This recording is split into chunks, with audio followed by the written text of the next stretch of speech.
all, just thank you for the wonderful speech. My question for you is,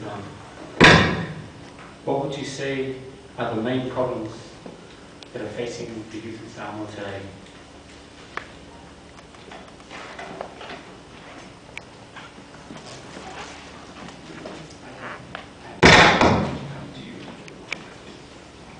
Yeah, well,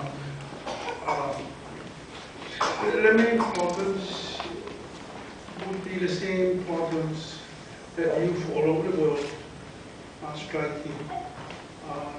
It's about how do you learn and keep your values? How do you get a job? How can you get a decent income in order to look out for your family? How do you cope with globalization?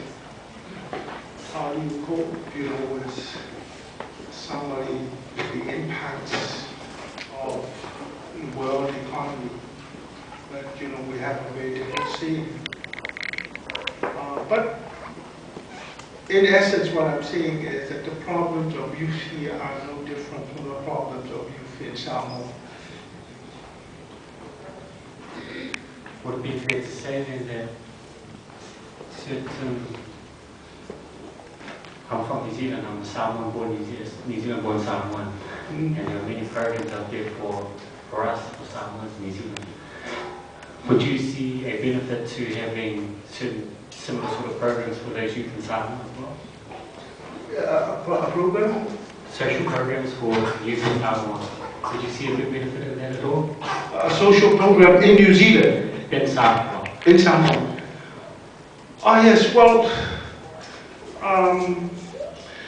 we're being hailed as a model, and for very good reason. But I'm not going to to focus on that because it would seem like,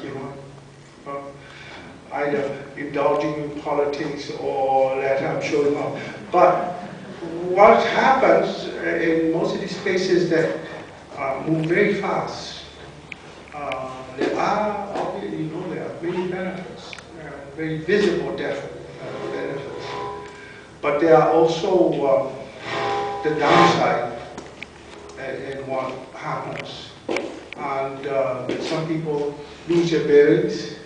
Some people are shunted down to the margins. And one of the big challenges today is how do you carry on the initiative of economic development, but how do you ensure that you keep most people within the loop so that they get a fair shake of whatever it is? I guess in essence it's as much a challenge in Samoa as it is in New Zealand and also here. But there are problems which are idiosyncratic in terms of our culture, our smallness, our geographic position. These are all determinants in the equation, and one has to take these into account. But I have to be careful because I seem to be dragged into something which sounds very close to being political. And heads of states are not meant to be political. There are two ways to describe heads of state. You describe it, very respectfully, the way de Gaulle says rather arrogantly, de Gaulle is not to the left, de Gaulle is not to the right, de Gaulle is above. Or you can take Cassandra's definition of Liberace. Liberace is the pinnacle of sex, male, female, and mutant. That is what a head of state is.